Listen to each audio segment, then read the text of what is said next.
What we want to see is a managed transition, and that is not going to happen overnight.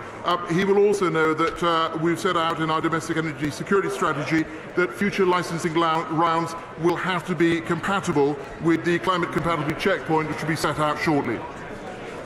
Before we come to Prime Minister's questions, I would like to point out that a British Sign Language interpretation of proceedings is available to watch on Parliament Live TV. We now come to questions to Prime Minister. Dr Neil Hudson. Question 1, Mr Speaker. Mr Speaker, I know the whole House will want to join me in wishing Her Majesty the Queen a very happy birthday for tomorrow. Mr Speaker, this morning I had meetings with ministerial colleagues and others. In addition to my duties in this House, I shall have further such meetings later today. I will then be travelling to India to deepen the strategic trade, defence and people-to-people ties between our two countries, building on India's involvement in the Carbis Bay G7 summit. I'll be seeing Prime Minister Modi in Delhi, meeting Indian business people investing in the UK and visiting British investments in India. Dr Neil Hudson. Thank you, Mr Speaker. Challenges with rural transport remain some of the greatest obstacles facing people in Penrith and the border, and I was pleased last year to see, on top of the government's £3 billion national bus strategy helping areas like Cumbria, that Cumbria County Council received an additional £1.5 million to enhance provision as part of the Rural Mobility Fund. But I'm sure my right honourable friend can only imagine my disappointment this month when Cumbria was allocated no funding from the latest tranche of bus funding. Can the Prime Minister reassure my constituents that Cumbria can look forward to future funding schemes to improve our vital rural bus services? Prime Minister. Okay, Mike, I thank my honourable friend. He is a great champion for rural Cumbria and for bus services, and he's right that Cumbria got another £1.5 million. We do for buses. We do want to put more into buses. I believe in them passionately myself, and I will make sure that he has a meeting with the relevant minister. We now come to the Leader of the Opposition, Keir Starmer.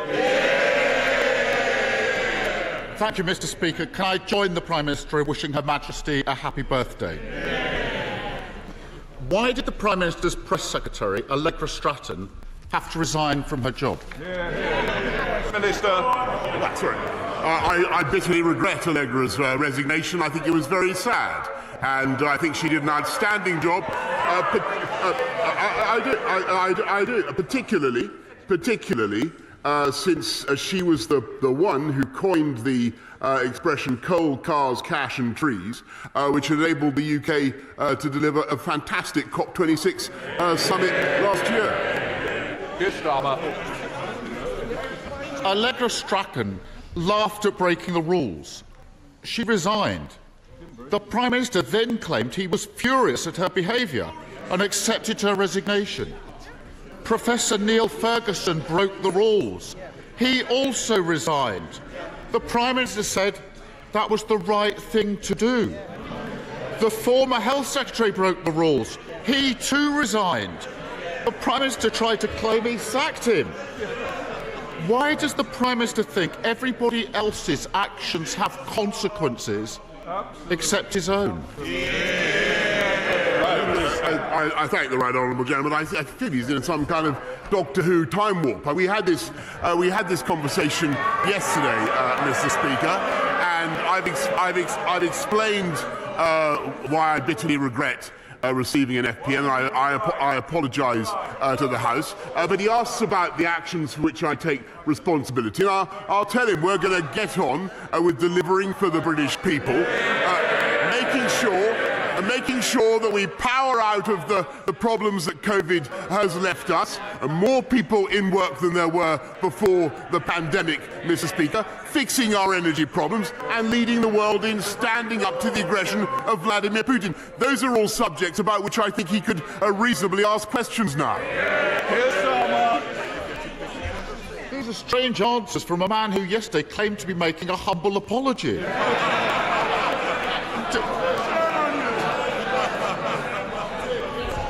Does the Prime Minister actually accept that he broke the law?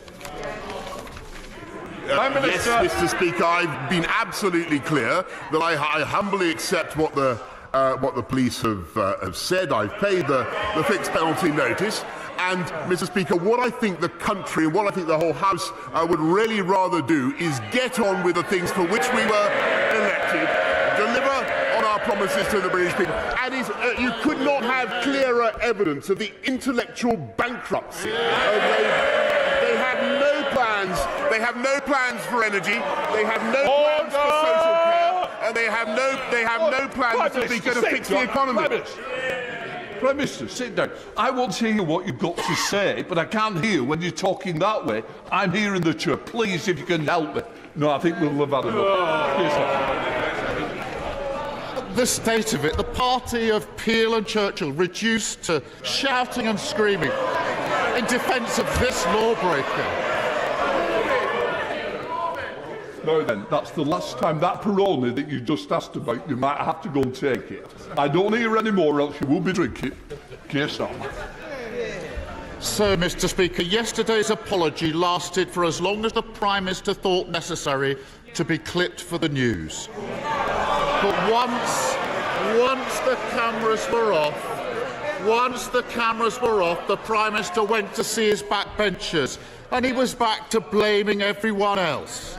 He even said that the Archbishop of Canterbury had not been critical enough of Putin.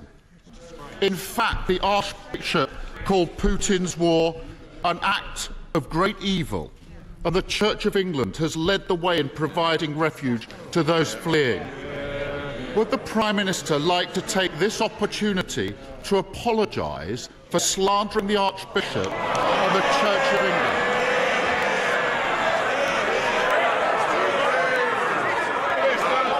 Mr. Speaker, I think the right honourable gentleman.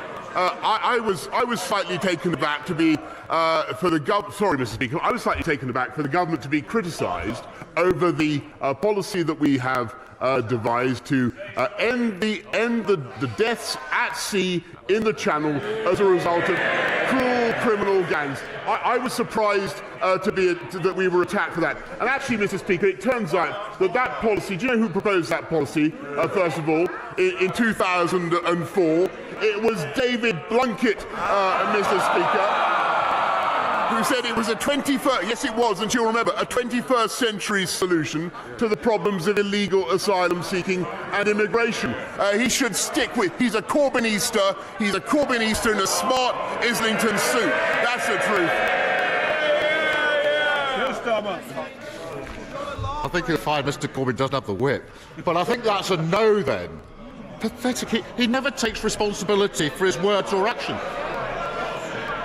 They were all there. The Prime Minister also accused the BBC of not being critical enough of Putin. Would the Prime Minister have the guts to say that to the face of Clive Myrie, Lise Doucet and Steve Rosenberg, who have all risked their lives day in, day out on the front line in Russia and Ukraine, uncovering Putin's barbarism? If the right honourable gentleman wants to join the Conservative Party and come and listen to the meetings of the Conservative Party, he's welcome to do it. But as I say, I think he's a Corbynister in an Islington suit. But I said nothing of the kind, and I have the highest admiration as a journalist and a former journalist for what journalists do. I think they do an outstanding. I mean, I think he should withdraw what he just said. It has absolutely no basis or foundation in truth. Keir Starmer. That's how he operates. A merely mouthed apology when the cameras roll, a vicious attack on those who tell the truth as soon as the cameras are off.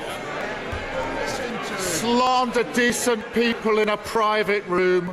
Let the slander spread without the backbone to repeat it in public. How can the Prime Minister claim to be a patriot when he deliberately attacks and degrades the institutions of our great country? How many does he have? Mr. Speaker. Sorry, Mr. Speaker. No, Prime Minister, just a second. I want to hear the Prime Minister's answers. I expect it both ways. Prime Minister. Mr. Speaker, there's an indication of the depth to which he's willing to see. That he accuses me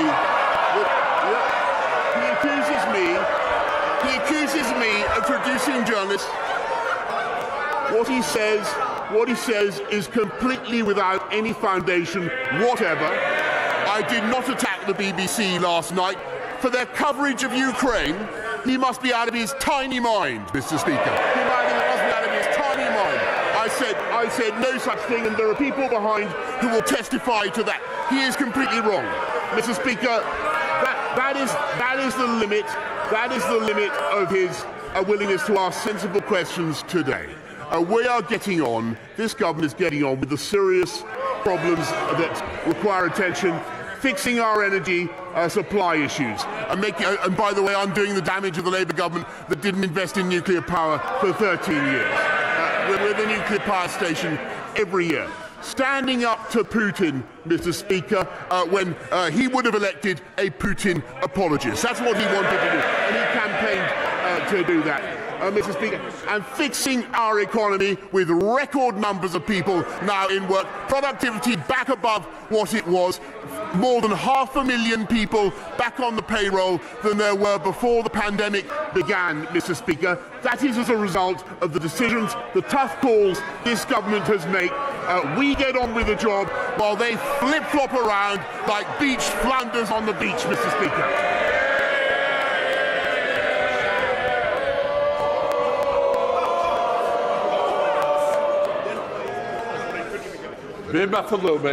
Thank you, Mr. Speaker. Founded in Hitchin by an inspirational man called Richard Lucas, the GoVox mental well-being platform was started in 2018 following the sad loss of some local young men to suicide. Since then, working with brilliant partners like NHSX, King's College London and others, the technology platform and support services have grown to support the mental well-being and mental health of over 40,000 young people in over 10 countries.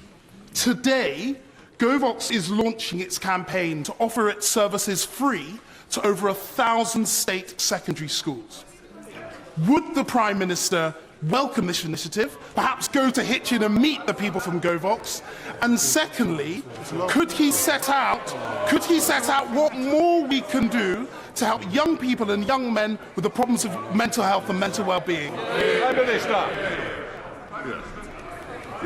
I thank him very much. I thank my honourable friend. I'm very pleased to hear about the work that GoVox is doing to support mental health and well-being, and we're putting more money into mental health care support, an extra £2.3 billion a year in the next financial year, which of course we can supply thanks to the decisions taken by this government, which actually that party opposed. We now come to the Leader of the SNP, Ian Blackford. Thank you, Mr. Speaker. Can I join the Prime Minister and Leader of the Opposition in wishing Her Majesty the Queen best wishes for her birthday tomorrow? Mr. Speaker, last night the Prime Minister might have convinced his backbenchers and his spineless Scottish Tories to keep him in place for another few weeks. But the public aren't so easily fooled. 82% of people in Scotland said they believe the Prime Minister lied to this Parliament and to the public about his law-breaking COVID parties. Are they right? Or should they not believe their lying eyes? Prime Minister. I thank the right honourable gentleman. We had a long conversation about this yesterday. I understand the point of his question, but we are going to get on with the job of delivering for the people of the whole of the United Kingdom. If the Prime Minister wants to get on, he should be offering his resignation to the Queen before her birthday. Mr. Speaker, no government can be led by a Prime Minister who's in a constant state of crisis to save his own skin. And what's worse, the UK government is now led by a tag team of scandal. A Prime Minister who can't be trusted with the truth, and a Chancellor who can't be trusted with his taxes. Everyone knows that this Prime Minister is now on borrowed time until the Tory backbenchers count the cost of their council election defeat. But in the meantime, families are counting the cost of a Tory-made cost of living crisis every day. After yesterday's farce, isn't it finally the time for him to accept that neither his party or the public can afford to keep him around as Prime Minister for 1 minute longer? Prime Minister. Mr. Speaker, if that were true, then I don't think he'd be calling for my resignation. What we're going to do is get on with the job in hand, and that is deliver for the entire people of this country. And by the way, Mr. Speaker, he hasn't answered the point I made yesterday, which is I think is still incredible that at a time when we need to stand up to aggression from Vladimir Putin, it is still the policy of the Scottish Nationalist Party to get rid of this country's unilateral defence. We have a close question, Philip Holloway. Number 3, sir. I thank my honourable friend. He's an excellent champion for Kettering, and we're fully committed to the delivery of the new hospital for Kettering. The release of funding will be subject to the usual business case assessment process. The redevelopment of Kettering General Hospital is the #1 local priority for residents in Kettering and across Northamptonshire. Would my right honourable friend be kind enough, please, to facilitate a meeting with the Health Secretary for the 3 members for Kettering, Wellingborough, Corby, together with the Hospital Chief Executive, so that we can trigger the start of the drawdown of the initial £46 million worth of funding? Prime Minister. Yes, Mr. Speaker, my right honourable friend, the Health Secretary, told me that he's met them before and he's happy to meet them again. Liz Saville-Roberts. Diolch yn fawr iawn, Yfarydd. Plaid Cymru have been calling for 15 years for a law to ban politicians from being willfully misleading. New polling by Compassion in Politics shows that 73% of people support such a law. Will the Prime Minister support a lying in politics bill?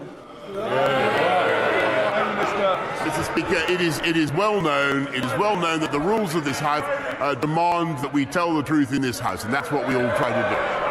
Nick Fletcher. Thank you, Mr. Speaker. PMQs for a constituency MP like me is a wonderful opportunity to ask the Prime Minister for a new hospital for Doncaster, maybe. Or maybe for Doncaster to be the home of Great British Rail headquarters. Sadly, Mr. Speaker, there is a more pressing issue, and that is that men are dying so much younger than they should. So will the Prime Minister meet with me to discuss the merits of having a Minister for Men and the benefits of a men's health strategy? That way, the next time I'm fortunate enough to get a PMQ, I can lobby the Prime Minister for a new hospital for Doncaster and for Doncaster to be the home of Great British Rail headquarters. Prime Minister. I thank my friend, honourable friend, very much for his work in this area. And we are determined to tackle all the health conditions that he's describes and cares about, particularly mental health and suicide prevention. And I note his plea for a new hospital. I know it's one that's shared by many colleagues on these benches. This is the government that is funding that, making it possible, thanks to the decisions we've taken, allowing our economy to grow, which would not have been possible if we'd listened to them, Mr. Speaker. Thank you, Mr. Speaker. On this side, not only do we believe that lawbreakers can't be lawmakers, but also that tax raisers should be taxpayers. And when people in powerful positions pick and choose where they pay their taxes, that's an insult to everyone else who doesn't have that luxury. So can I ask the Prime Minister, how many members of his cabinet have ever been involved in a tax avoidance scheme? Prime Minister. Mr. Speaker, what we try to do in this government is cut taxes for the whole country, and I'm proud to say that what the Chancellor did in the recent spring statement by lifting the threshold for national insurance contributions was to have a tax cut for about £330 for most people in this country. That's a fantastic thing. Sarah Atherton. Mr. Speaker, if you live in North Wales and want to watch international sport, you have to travel 4 hours to Cardiff or Swansea. Okay. The Wrexham Racecourse, with its historic cop stand, is home to Wembley-bound Wrexham Football Club. It's the oldest international stadium in the world and forms part of our Levelling Up Fund bid. Would the Prime Minister agree that round 2 of the Levelling Up Fund offers an excellent opportunity to level up access to sport. Well, there could be no better campaigner for Wrexham and for the interests of Wrexham sport. I will do what I can, Mr. Speaker, but she'll know that 121 million from the first round of the Levelling Up Fund was awarded to Wales, and I'm sure that Wrexham has every chance of success in the future. Christian Wakefield. Thank you, Mr. Speaker. The Prime Minister has been asked about sodium valproate scandal previously, but Sean Linton at the Sunday Times this weekend revealed that campaigners were blacklisted, including my constituent Emma Murphy, who is here in the gallery today. Advice from the Cumberland report has been ignored, warnings are still not on medication as of a couple of weeks ago, and the redress scheme is still not forthcoming. Will the Prime Minister meet with me and campaigners like Emma to discuss what can be done to right this incredible wrong? Prime Minister. I thank you very much for raising the point. I understand that we've had a review already of the issue, but I'll make sure that he has a proper meeting, or he and the campaigners that he mentions have a proper meeting with the relevant minister in the Health Department. Robert Jenry. Thank you, Mr. Speaker. My constituent Aidan Aslin has served in the Ukrainian armed forces for 4 years. Last week, he was captured by the Russian army in Mariupol. Yesterday, a video emerged of my constituent handcuffed, physically injured, and being interviewed under duress for propaganda purposes. Would my right honourable friend agree with me that this is a flagrant breach of the Geneva Convention, that treating any prisoner of war in this manner is illegal, and that the interviewer, Graham Phillips, is in danger of prosecution for war crimes, and that any online platform, such as YouTube, which hosts propaganda videos of this kind, should take them down immediately? I thank my right honourable friend very much, and I think everybody will want to will urge the Russian state to treat his constituent humanely and compassionately, because in my view, although we do not encourage people, in fact we actively dissuade people from going to that theatre of conflict, I understand that he'd been serving in the Ukrainian forces for some time, and his situation was very different from that of a mercenary, Mr. Speaker. I hope that he is treated with care and compassion. I thoroughly echo the sentiments that my right honourable friend has expressed about those who broadcast propaganda messages. James Murray. Mr. Speaker, this Conservative government is raising taxes on working people in the middle of a cost of living crisis. So can I press the Prime Minister on whether he agrees that it would add insult to injury if his Chancellor or any other government ministers were to benefit from overseas tax havens in their personal tax affairs? Mr. Speaker. Good point, Mr. Speaker, but we are responsible for cutting taxes for everybody, which is what we're actually doing. Thank you, Mr. Speaker. Mr. Speaker, Newcastle-under-Lyme is receiving over £50 million of government investment into our High Street and the High Street in Kidsgrove, in my honourable friend's neighbouring constituency. But it's all being overshadowed by the ongoing environmental disaster at Wally's Quarry. In January, the operator was hit by 3 Category 1 breaches by the Environment Agency. My constituents are utterly sick of it. It's been going on for far too long, Prime Minister. We need to see tougher enforcement. We need to see the permit taken away. What hope can you give my constituents? How can we stop the stink? Thank you, Mr. Speaker. And my honourable friend has raised this issue before. I know how infuriating it is for his constituents. That's why my right honourable friend, the Environment Secretary, has now ordered action against the site operator, and permanent capping will begin on site next month. I can tell him that will improve things for thousands of residents in his constituency, and if it is necessary to take further action to remove these malodorous vapours, Mr. Speaker, then we will. Luke Jones. Thank you, Mr. Speaker. With details of the Sunak report trickling out, a flood of photos of partygate yet to be released, and any number of fixed penalty notices liable to be leaked, this is a Prime Minister that's not fit to run a bath, never mind his It's time for him to stop this ridiculous charade that he believes no rules were broken. So will he commit to making public every fixed penalty notice he receives? Will he publish the party photos taken by the official photographer and ensure Sue Gray's report is published at the earliest opportunity? We have a right to know the truth.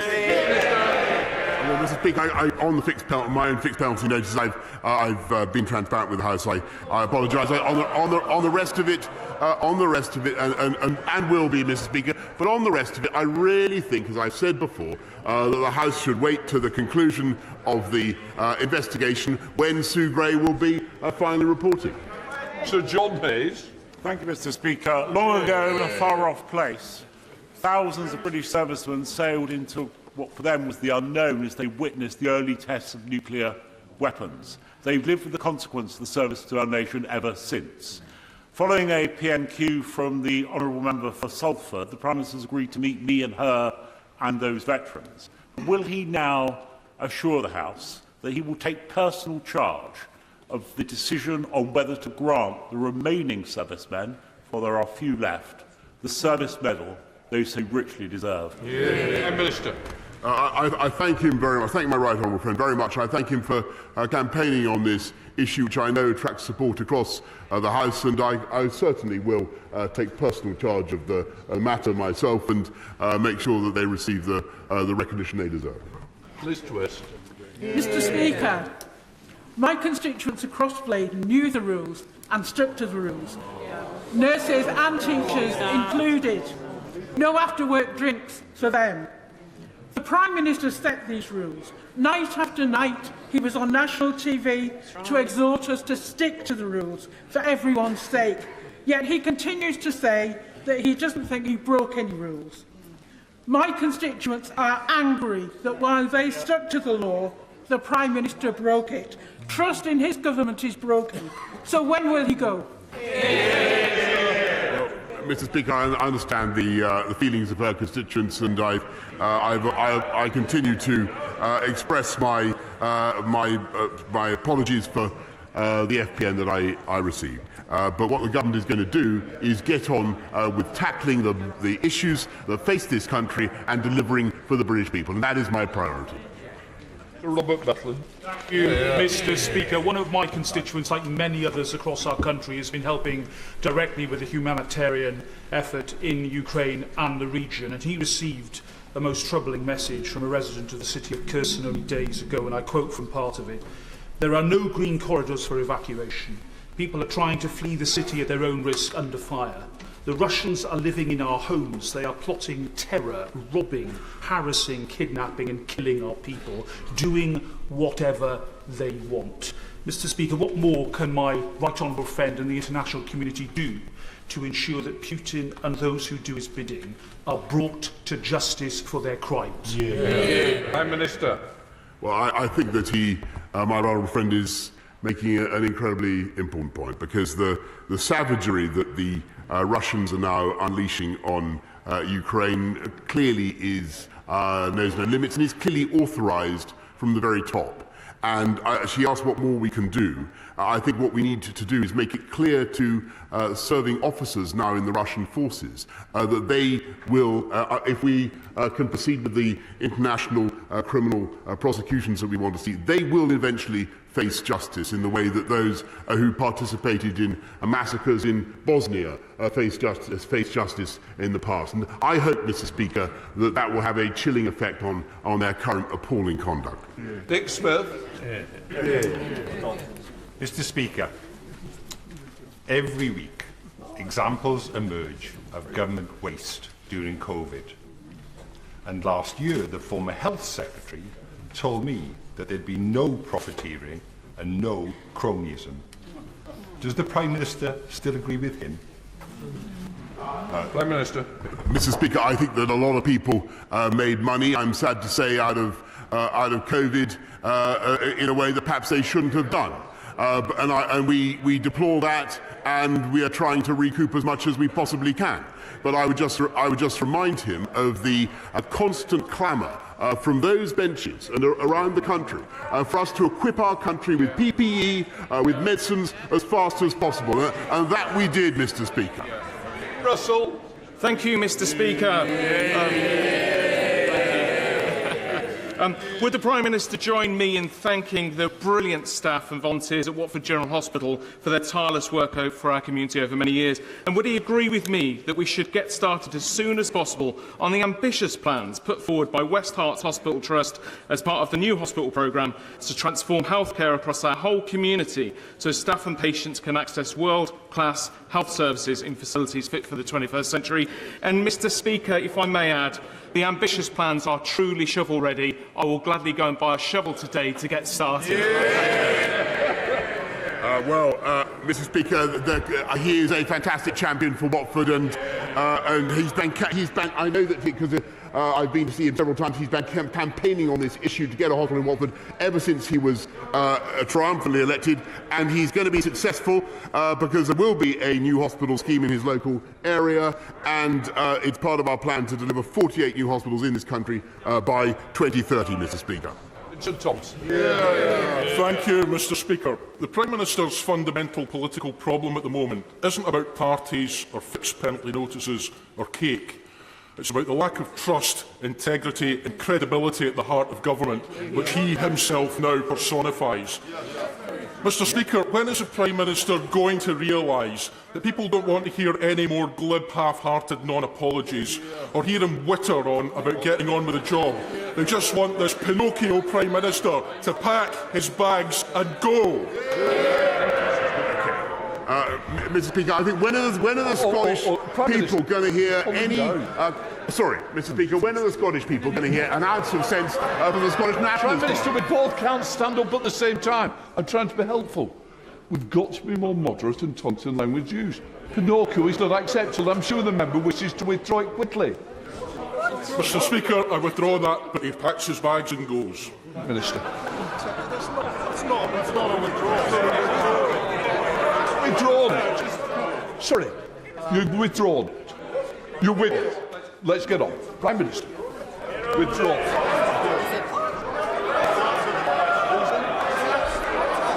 Is that are you answering anything? Sorry, I don't know what his question is, Mr. Speaker.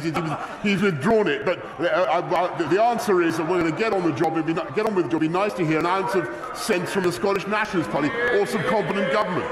Rhys Villiers. The London Borough boroughs are surrounded by Labour councils, all of which have higher council tax and have abandoned weekly bin collections.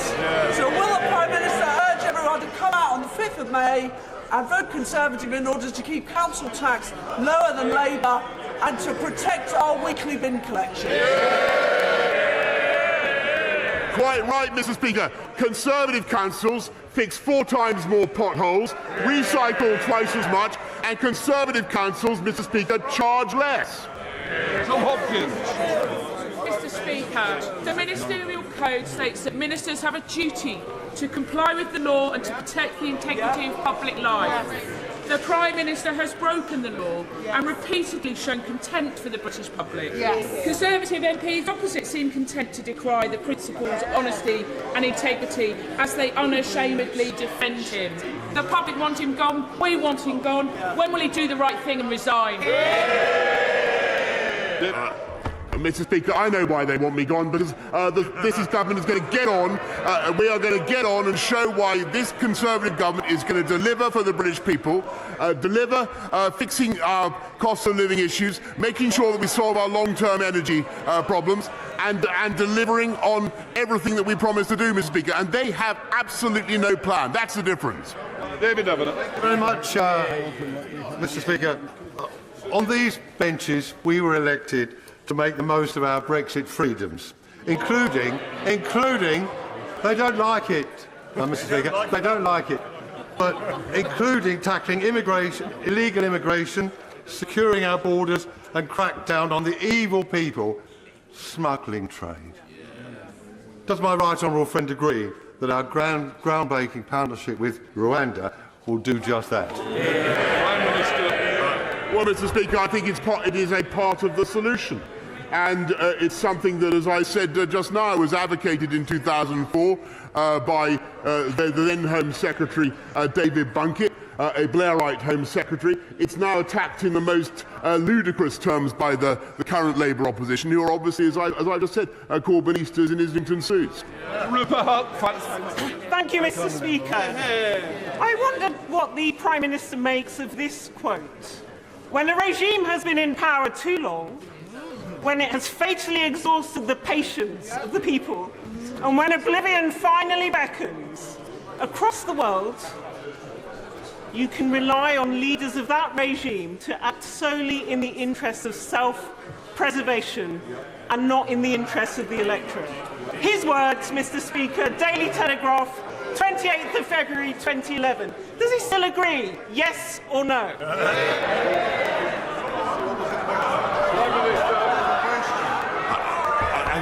Mr. Speaker, all I can say is that I'm delighted that she's a reader of the Daily Telegraph. I think what she needs to do is keep going to the end of the article. That's my advice to her.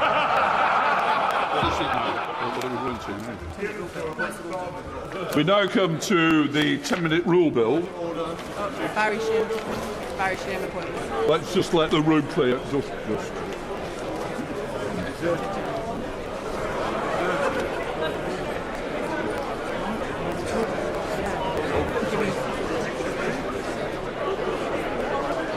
That's it, down a minute, Tim.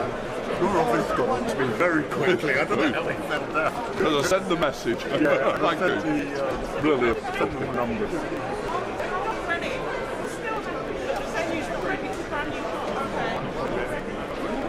The going on.